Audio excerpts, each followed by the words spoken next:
Pod Mútua, o podcast da Mútua RS, trazendo conteúdos e novidades para você.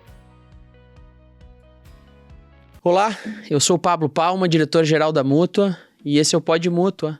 Nós temos esse canal no YouTube, no Spotify, ativa o sininho e toda vez que a gente tiver um vídeo novo, você vai receber a nossa notificação. Olá, eu sou Gilmar Piovesan, diretor administrativo da Mútua RS, e hoje estamos aqui para uma conversa e uma interação com o engenheiro Carlos Dutra, da Multimeia Engenharia, que vai nos proporcionar toda a sua vivência, o conhecimento em relação à engenharia de projetos e suas diversificações. Então, acho que vamos ter um bom momento que a gente vai poder se utilizar do conhecimento do Carlos em relação a toda a sua atividade profissional e o seu conhecimento durante todo esse tempo e a sua vivência nessa área. Daí, Carlos, como estamos? Bom, pessoal, boa noite para mim. Em primeiro lugar, muito obrigado pelo convite. É um prazer estar sentado nessa cadeira, onde já passou tanta gente que enriqueceu o debate da área de engenharia com as experiências profissionais e com certeza vai passar muitas outras pessoas que também vão enriquecer esse debate. É uma iniciativa muito positiva da Mútua, parabéns para vocês. Valeu. E estou muito feliz mesmo por estar aqui. Vamos fazer esse papo de altíssimo nível sobre engenharia e empreendedorismo. Ok. Não, eu acho que tu poderia iniciar, Carlos, contando um pouquinho assim rapidamente uma linha do tempo, a tua caminhada em relação ao como tu iniciou o teu processo da vida profissional e o que tu chegou até agora. Uma síntese, assim. Como é que tu começou lá na indústria do petróleo? Conta pra nós. Claro, rapidamente. Para chegar nessa transição de carreira, que eu acho que é muito interessante a gente falar, e tem pessoas que podem estar passando pela mesma situação que vai ser muito útil essa informação. Uhum. Eu me formei em engenheiro mecânico na URGS em meados de 2009 e fui trabalhar numa empreiteira dentro da Petrobras, em refinarias de petróleo. Refinarias, terminais, enfim, dentro da Petrobras, fazendo paradas de manutenção. Explicando para os ouvintes uma parada de manutenção, vocês imaginem uma unidade de petróleo produzindo gasolina, por exemplo. Como a Refap aqui para nós como a Refap aqui, fica por exemplo. mais claro da gente enxergar, produzindo gasolina que abastece todo o mercado do Rio Grande do Sul e da região sul. Ela está produzindo combustível e a NR13, a norma regulamentadora número 13, que fala sobre vasos de pressão, tubulação, tanques, ela exige que os equipamentos de pressão, eles parem para que seja feita a manutenção de tempos em tempos. Tem períodos definidos dependendo do equipamento. Vasos de pressão, caldeiras, tubulações, tem um período específico. Uhum. Sim. Mas as refinarias têm que se preparar para isso, porque não é simplesmente você cortar a produção claro. E desabastecer o mercado. Claro. Você tem que planejar, encher os tanques para quem está nos ouvindo, tem muitos estudantes de engenharia que nos escutam e não têm essa dimensão, os tanques são enormes, tanto que muitos tanques são chamados de maracanãs, para vocês terem uma noção do tamanho do tanque. Então a refinaria tem que se programar, abastecer os tanques e cortar a produção. Quando corta a produção, se chama parada. A unidade parou. E dentro desse período que ela fica parada, o período mais curto possível, tem que ser feito todas as inspeções de NR13 e melhorias para que aguente uma outra campanha. Campanha de 3 anos, 5 anos. No mundo ideal, sem parar a produção. No mundo ideal, né? Isso chama uma parada programada. O que precede uma parada programada? Como funciona na prática? Uma empresa contratada, uma empresa que chega para fazer um serviço, chega 1 mês antes, 2 meses antes e começa a planejar a parada, prevendo todos os recursos humanos, recursos de ferramentas, todos os detalhes para executar essa inspeção, essa manutenção, essa parada de manutenção no menor tempo possível. Porque não tem jeito, se o combustível do tanque acabar, desabastece o mercado. Então, olha a responsabilidade de uma parada de manutenção. E isso tudo é lastreado em cima do planejamento. E por isso que quem trabalha com paradas de manutenção, ele tem escala de tempo um pouco diferente. Quando eu vou atuar em algumas empresas, eu digo que minha escala de tempo é diferente. Enquanto a escala de algumas pessoas é em dias, a minha escala é em horas. Sim, elas têm uma rotina diferente. É uma rotina diferente. Claro. É muita coisa que é feita ao longo do dia, são muitas frentes de trabalho atuando ao mesmo tempo. Então, enquanto engenheiro de projeto, enquanto gestor de um projeto, você tem que ter uma capacidade, um ritmo operacional muito grande para gerir todas as equipes. Imagina. Verdade. Então...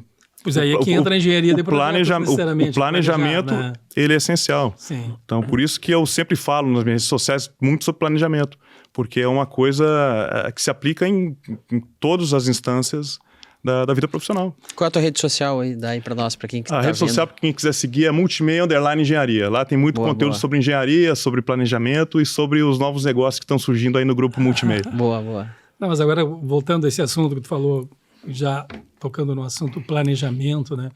A gente muitas vezes, nós mesmos, profissionais da área tecnológica, em virtude do tipo de empresa que nós atuamos, quando a gente fala em planejar, a gente imagina sempre que quando tu está pensando sempre numa coisa mais macro, em grandes empresas, em que as rotinas, atividades tem que ter, vamos dizer assim, tem mais complexidade, portanto, tem que ser um planejamento mais adequado para tu ter o mínimo sucesso possível daquilo que você objetivou. Mas nisso que tu falou é importante. Uma pequena empresa também tem que ter um método de planejamento até para poder atuar, desde que você abra a tua atividade, você está exposto ao público a receber um contrato para fazer, e muitas vezes, hoje a gente vê que a pequena empresa ela não consegue se planejar, muitas vezes por falta de conhecimento, o profissional não se capacitou naquilo que pode executar, até numa pequena obra que a gente passa a falar, ou como numa grande obra, uma complexidade, como tu falou, em relação... Eventualmente falta até na formação do cara, o cara falta essa vivência que tu traz aí, é uma vivência, e depois de formado, tu começa a criar essa vivência, né? É importante, porque existem 3 tipos de planejamento, basicamente. O planejamento estratégico, que é o que a direção da empresa faz para traçar as metas macros da empresa. O planejamento tático, que são os coordenadores, a parte gerencial da empresa que define, e o planejamento operacional, que é como vai fazer. A empresa que eu trabalhava tinha sede em Porto Alegre. Imagina para fazer uma parada na Bahia, o nível de planejamento que deveria ter, micro, por exemplo. Tu deslocava a mão de obra toda daqui? Não. Algumas lideranças e contratava o restante lá. Mas o nível de planejamento é o seguinte: quando se vai iniciar uma obra dessas, geralmente vai o gerente do contrato, um cara de suprimentos e um cara de recursos humanos. Esses 3 começam uma obra que às vezes chega a 2.000, 3.000 pessoas. Puxa, loucura. Qual o número de EPIs que tem que ter? Qual o número de fardamentos que tem que ter? A região chove muito, tem que trocar 2 ou 3 vezes o fardamento ao longo do dia. Muitas variáveis, né? Muitas variáveis. É o microplanejamento. Então não é uma coisa ampla, assim, tal dia... Não. Sim. Cada momento, as coisas têm que acontecer em cada momento daquele dia para a próxima equipe entrar. Sim, então tem que ser uma coisa um cronograma bem definido para poder ter um mínimo de poder cumprir etapas, né, sem ter um menor risco, tu quer dizer, de erro, né? Exatamente, porque... Você lembra de um caso assim que tu pode... Lembro, é isso que eu ia comentar. Em linhas gerais, muito se diz que o tempo é dinheiro, time is money. Isso é muito falado. Só que em planejamento, em métodos ágeis de gestão, o timing is money. Entendi. O exato tempo que aquilo vai acontecer, o momento que aquilo tem que acontecer. Eu não posso chegar para fazer uma obra e contratar no primeiro dia... uma empresa que vai trabalhar lá no 10º dia. Então, não posso pagar, por exemplo, ela 10 dias parado, 20 dias parados, um mês parado. Eu tenho que fazer as coisas acontecerem no tempo que as coisas têm que acontecer. Sim. E no menor prazo possível. Porque eu não posso desabastecer o mercado. Verdade. Então, as coisas que acontecem no seu tempo, dentro de um orçamento, é lógico. Sim. E qual é vamos dizer assim, para nós avançarmos assim, num sentido mais prático, que a gente possa transmitir para as pessoas que vão poder estar nos vendo e nos ouvindo, como eu inicio um planejamento, por exemplo, de um projeto. Vamos dar um exemplo assim, né? Eu tenho que fazer um prédio de 30 andares e eu contratei uma empresa para fazer, olha, tu vai fazer todos os projetos para mim e vai me entregar eles. É muito importante, pertinente sua pergunta. Porque vários profissionais vão entrar, desde o profissional da área de fundações, desde instalar vamos dizer, uma grua. Um cara começa demolindo. Como é que se evolui esse processo? E assim vai. Hoje uma coisa que está muito em voga, que assim, e é o futuro do planejamento, é a metodologia BIM. BIM em inglês é Building Information Modeling. Ou seja, ele integra todas as etapas de uma obra no mesmo sistema. Você consegue planejar em 7 dimensões. O O AutoCAD ele é muito conhecido. O AutoCAD eu digo que todos conhecem. O AutoCAD ele é muito conhecido. Você planeja ali em 2 dimensões ou em 3 dimensões. Qual é a 4ª dimensão? Planejamento, o momento que as coisas têm que acontecerem. Qual é a 5ª dimensão? Custo. Quanto isso vai custar? Qual material eu vou utilizar? Tem opções mais baratas para utilizar? 6ª dimensão, sustentabilidade. Essa solução é a mais sustentável? Bom, nós temos que pensar no meio ambiente, nós temos que pensar na solução mais sustentável. Claro. 7ª dimensão, manutenção. Como vai ser a manutenção desse prédio?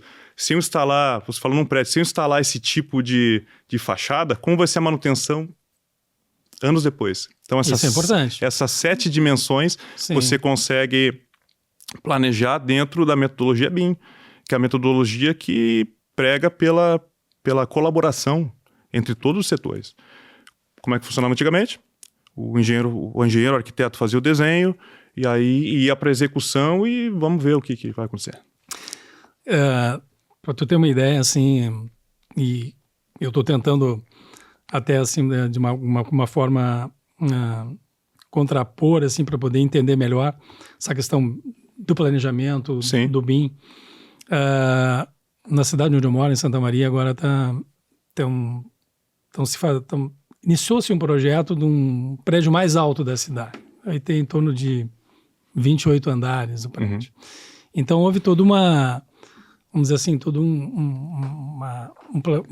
o que se vendeu no processo, primeiro é justamente isso, né? O projeto novo, inovador e pensado antecipadamente todos os processos executivos de projetos e, ao mesmo tempo, a inovação do que vai ter, que nem você falou. Imagina, Pablo, aí, então, a primeira coisa que me surgiu quando tu falou em questão de manutenção, porque hoje a gente está vendo dentro de novos projetos na parte de engenharia, é que não se e aliando a questão arquitetônica, né, porque o mundo é estético, né, as pessoas adquirem os bens muitas vezes pelo lado estético e não pela questão, vamos dizer, funcional do processo. Sim. Então, tu imagina assim, estão vendendo um prédio em que vai ter, a proposta é essa, primeiro, não vai ter reservatório superior. Um prédio que tem 100 reservatório superior. Quem trabalha na área da engenharia, por exemplo, imagina, mas todos os prédios têm um reservatório superior que contempla o quê?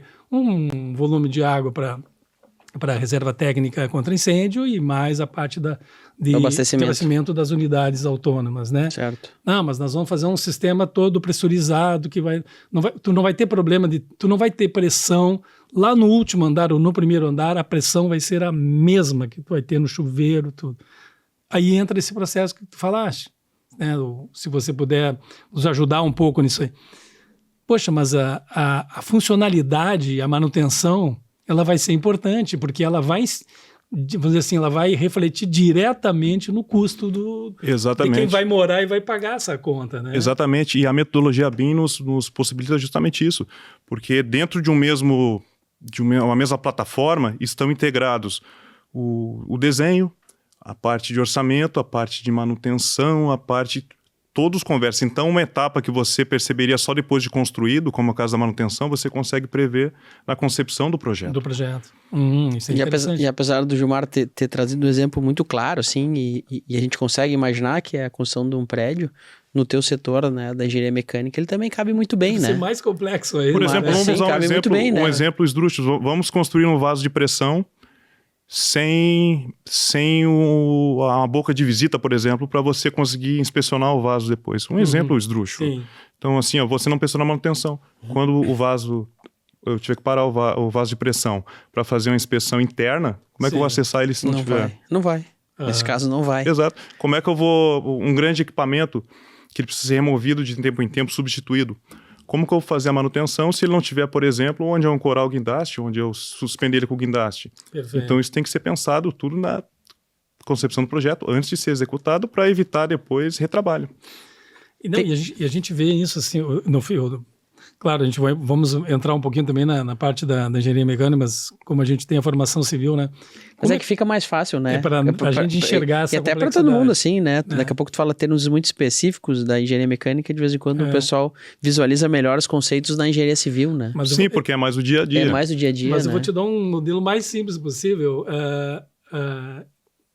tu concede um prédio, por exemplo, daqui a 5 anos, que é uma coisa simples e notória, tu vai ter que fazer uma manutenção de revestimento externo. Ou aí tu tem um detalhe, pega um prédio mais sofisticado, todo com pele de vidro. Como é que tu vai fazer a limpeza? Como é que tu vai fazer um apoio de sistema de andaime suspenso para fazer isso aí? Tu tem uma outra parte. Os prédios, a gente tem notado que a grande maioria, isso é uma falha, eu digo, nossas, a gente se inclui junto, e dos projetistas, é não pensar no processo de manutenção, que muitas vezes, na parte mecânica, nos complexos mecânicos, que a gente falou, refinaria, certamente eles devem ser pensados muito mais antecipadamente, né, e muito mais com detalhe, né, que nós, na construção civil, falhamos muito. A manutenção mais constante. Né? Agora, é impressionante como não se tem isso. É verdade. Então, hoje tu vê lá o cara pendurando um andaime suspenso numa platibanda porque tu não tem um sistema metálico de gancho para poder fazer isso.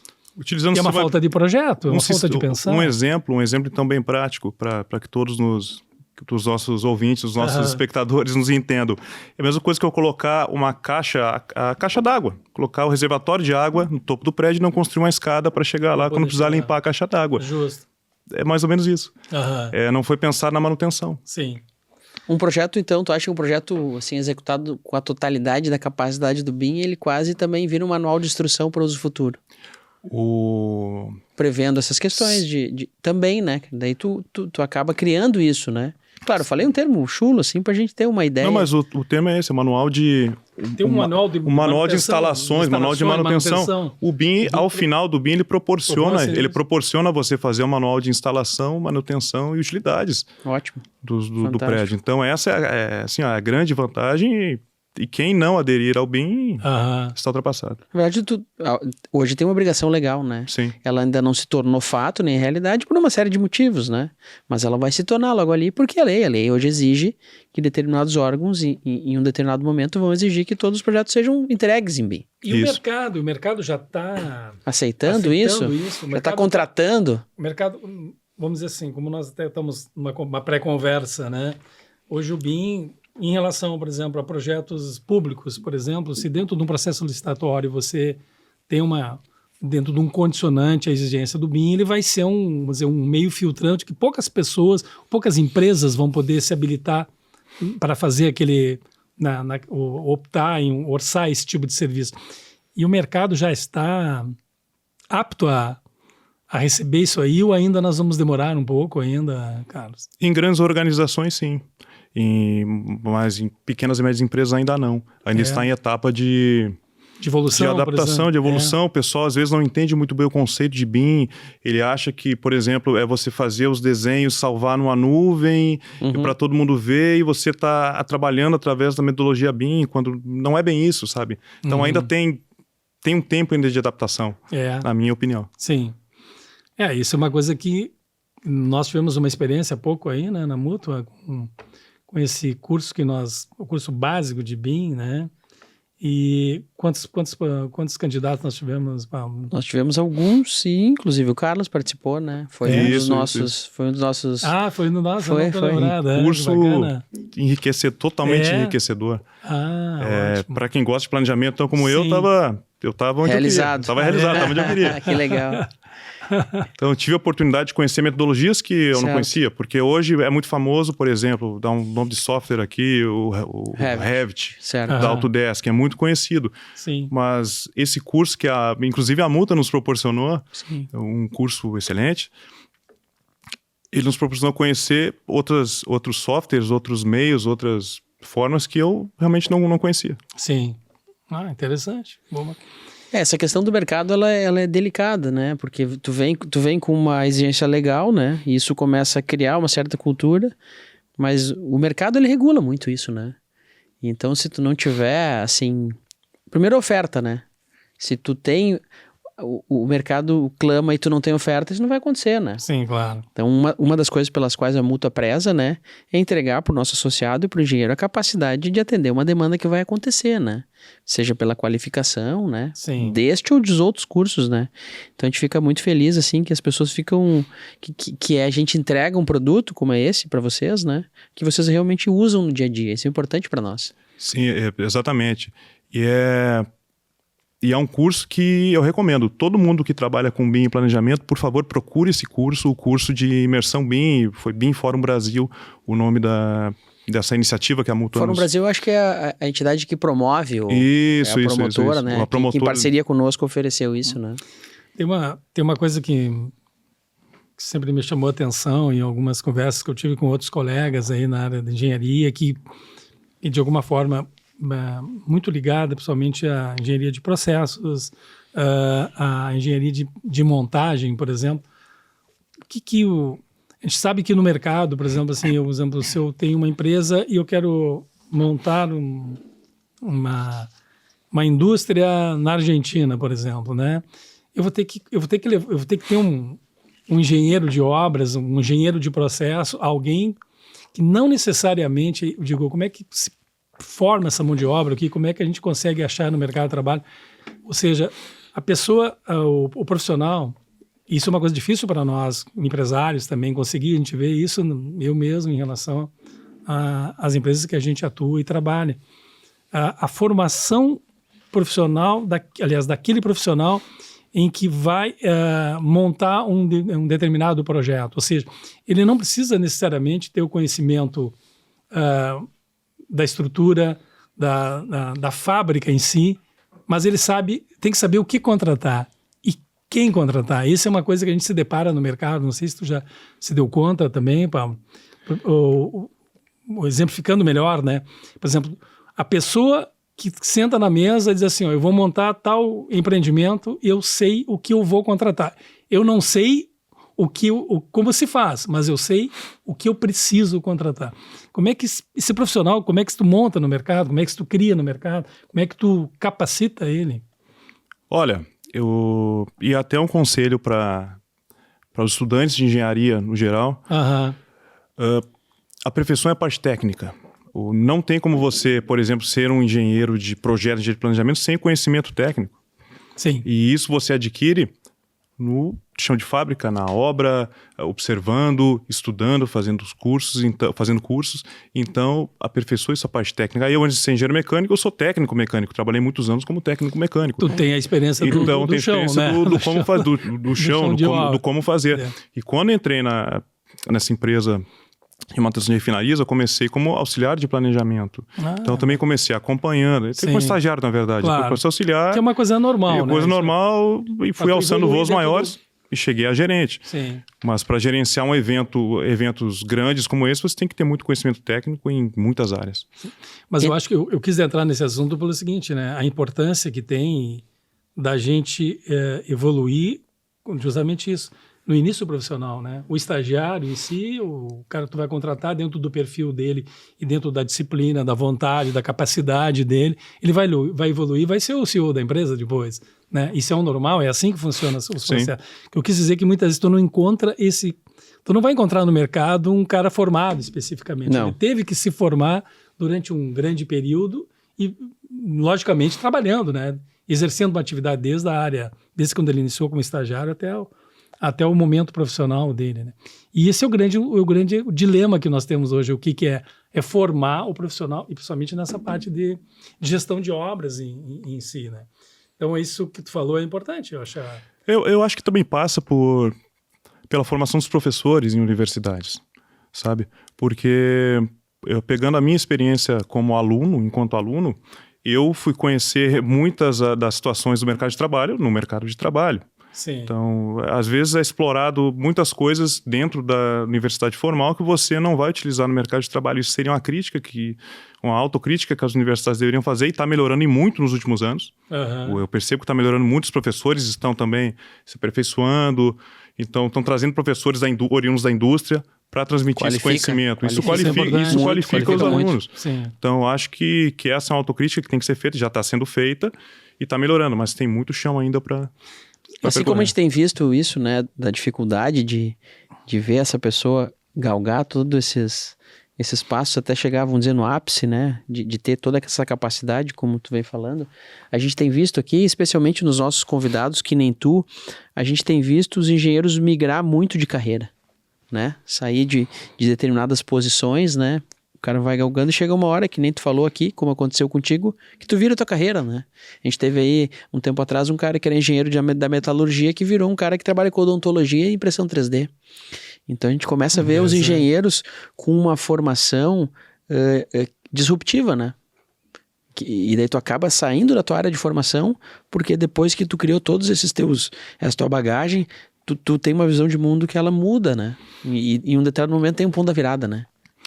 Eu penso que os engenheiros, vocês dois são engenheiros também, a universidade nos forma toda aquela parte de matemática, física, química, aquela parte de derivadas, integrais.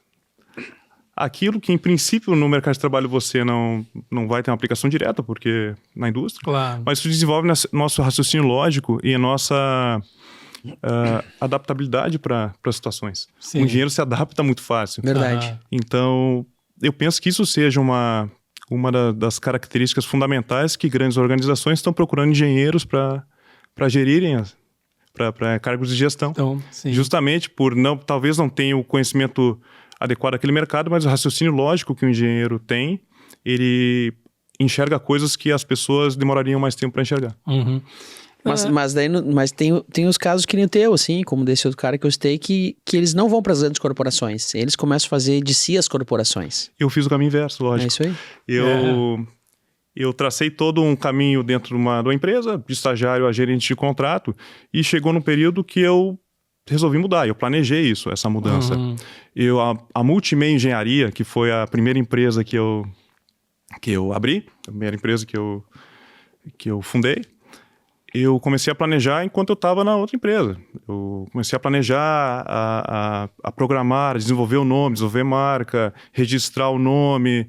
E tudo isso, quando você parte para a parte de empreendedorismo, é um mar aberto que se abre que você não conhece. Sim. Coisas simples, coisas muito simples como registrar o nome de uma empresa, por exemplo, isso leva tempo para aprender. Você não aprende isso na universidade.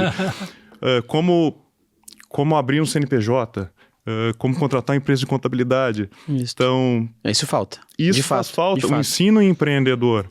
Porque hoje... Isso é importante, né?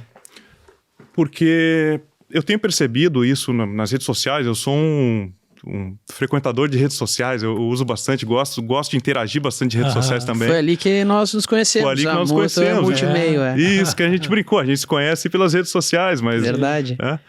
Então, eu percebo que está sendo muito romantizado o empreendedorismo. Certo, é verdade. Muito romantizado, você vê lá... Com seu celular você pode não sei o que, ganhar não sei quanto. Quando na verdade empreendedorismo não é isso. Uhum. Você desenvolver um negócio, ele exige muito planejamento. E eu tive uma facilidade, digamos assim, porque eu planejei essa migração. Cada passo do hoje Grupo Multimeia, porque nós começamos com a Multimeia Engenharia de um jeito, depois de uma maneira. Abrimos uma loja de materiais de construção que é complementar a Multimeia Engenharia. E no dia 12 de agosto, próximo mês, em 12 de agosto, nós vamos inaugurar uma terceira loja, uma segunda loja. Então nós vamos lá te visitar lá. Isso que eu ia falar. Uma segunda loja e que estão todos convidados. Pronto.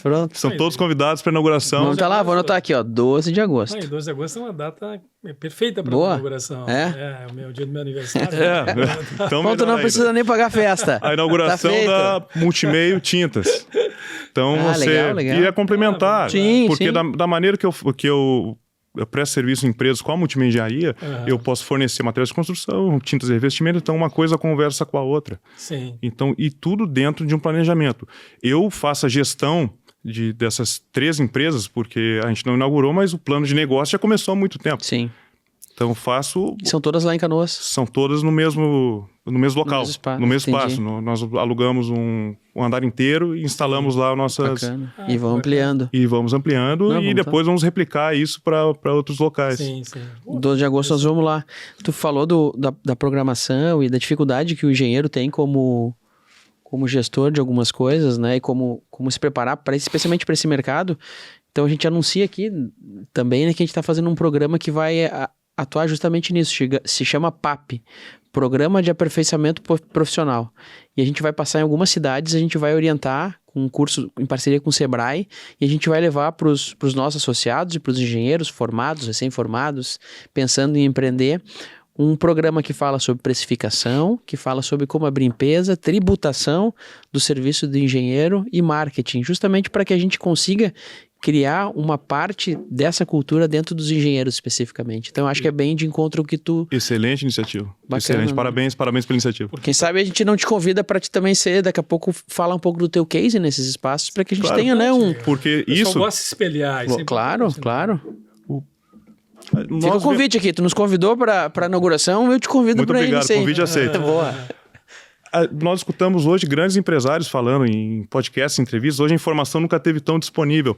Só que os grandes empresários, talvez eles já não estejam tão frescos na cabeça deles esses detalhes, esses desafios iniciais. Verdade. Sim. Porque hoje eles estão muito altos, estão assim muito... Eles têm uma equipe para fazer isso. E o pequeno empresário, o microempresário, ele tem que se preocupar com todas as etapas. E a tua realidade, né, cara, é a realidade da maioria das pessoas. O grande empresário, ele tem, obviamente, né, tem todo o seu mérito, chegou lá e é importante exaltar isso, mas ele não é a realidade da maioria das pessoas. Exato. A maioria das pessoas é um negócio que nem o teu, que nem o meu, que nem o do Gilmar. Isso as pessoas vivem, né? Exato. Aquele mundo idealizado, ele é legal, é bacana, é importante compartilhar, mas ele é muito longe da nossa realidade. Então esses exemplos, eles são mais práticos para nós. Isso estreita, isso aproxima da realidade dos profissionais. Verdade. Então, excelente iniciativa. Então, eu já aceito o convite. Bacana. Ressaltando isso que o Pablo falou, justamente isso, Carlos, porque no início do empreender, para nós profissionais, falando especificamente, né, ele tem uma complexidade porque você assume todas as etapas, né? Tu é o executante, tu é o compras. O marketing. Tu é o marketing, tu vai, vamos dizer, de alguma forma tu vai ter alguém contabilmente que vai te assessorar o mínimo possível, mas você vai lá e vai levar, vai alimentar ele com todos a estrutura que você montou de compras, gastos e etc e tal, empregados. Então, tu faz tudo. Na verdade, né? Vamos dizer assim, o teu custo administrativo é você mesmo dentro desses processos. É verdade. Só que dentro como você falou, como você mesmo, dentro, né, do que você está trabalhando, tu tá ampliando a tua forma de atuação, a tua rede de negócios, e tu começa a terceirizar processos, né? Exatamente. Seja, olha aqui, agora é o seguinte, um exemplo, né? Eu não vou conseguir mais fazer compra porque eu vou contratar alguém, porque ele vai se dedicar mais, vai ver o melhor preço para mim, tu vai ter uma relação de confiança, é lógico. Tu vai deixando, isso é importante, dentro desses processos, isso eu vejo, isso ainda eu atuo como profissional, ainda na área executiva, mas a grande parte da minha atividade de trabalho hoje é controle. Tu passa de ser um executor para ficar controlando o seguinte, será que o Pablo comprou no melhor preço? Deixa eu ver. Né? Será que contratou o cara correto, no menor tempo, no menor custo? Então, isso que a gente quer transpor e transmitir para o cara que vai iniciar, o colega que vai iniciar a vida dele profissional, começar a entender isso. Claro, Que é o início de tudo, né? E é assim que funciona. Tu não corta etapas, é muito difícil tu cortar etapas nisso aí. E aquela parte, quando eu disse de romantizar o empreendedorismo, é justamente isso. É vendida a imagem que muitas vezes você pode pular alguma dessas etapas, quando não. Não tem como. Não tem fórmula mágica para se erguer uma empresa. Sim. É muito trabalho, muito planejamento. E os níveis de controle que, por exemplo, hoje eu tenho numa loja de materiais de construção ou numa loja de tintas são os mesmos que eu tinha numa grande obra. Então, eu tenho controles hoje que eu faço, dashboards de controle que muitas grandes empresas não têm. Sim. Então, eu começo organizado desde pequeno. Que hoje eu estou pequeno, estou crescendo, estou expandindo, né? Sim. E quando você cresce de forma organizada, fica muito mais fácil. Claro. Todo mundo convidado para o dia 12, então, né? Depois aqui nos reclames vai vir aí o teu endereço, nós vamos passar para ficar registrado, é importante. Vamos lá, né? Já nos comprometemos a te visitar. Sim, não tenho dúvida, vai ser um prazer. Vai ser como a gente planeja aqui, então nós estamos chegando no fim do nosso episódio. Quero te agradecer, né? Não esquecer que ativa o sininho aí, né? Se inscreve no nosso canal, segue a Multimeio, né? E fica à vontade aí, cara. Dá teu final aí pra gente poder nos encaminhar pro final. novamente, essa iniciativa que a Mútua tá tendo, ela é assim, muito importante para dar voz à nossa classe de engenheiros, de empreendedores, que é possível empreender dentro da engenharia, é possível você pensar de forma diferente, como da mesma forma que em algum momento eu pensei de sair da iniciativa privada e abrir meu próprio negócio. Então, muito obrigado pelo convite. Merece. Aproveitando, hoje, no dia da gravação, é o Dia Internacional das Mulheres da Engenharia. É verdade. Então, parabenizar as nossas engenheiras colegas engenheiros que fazem um excelente trabalho. Vocês arrasam. Parabéns. Merecem. Muito bem, então. Obrigado, Carlos, pela essa oportunidade. Obrigado. Conviver com a tua experiência, né? E nós da Mútua nos sentimos muito honrados pela tua presença e certamente vamos, um pouquinho mais na frente, aproveitar o Carlos aí junto com o nosso PAP novamente em relação ao aperfeiçoamento profissional. E eu que me sinto honrado, isso já é um reconhecimento do nosso trabalho de empreendedor. Okay, merece. Obrigado. Isso aí por hoje, obrigado, hein? Valeu. Esse foi o Pod Mútua, o podcast da Mútua RS. Foi um prazer tê-los conosco. Nos vemos no próximo episódio. Até lá!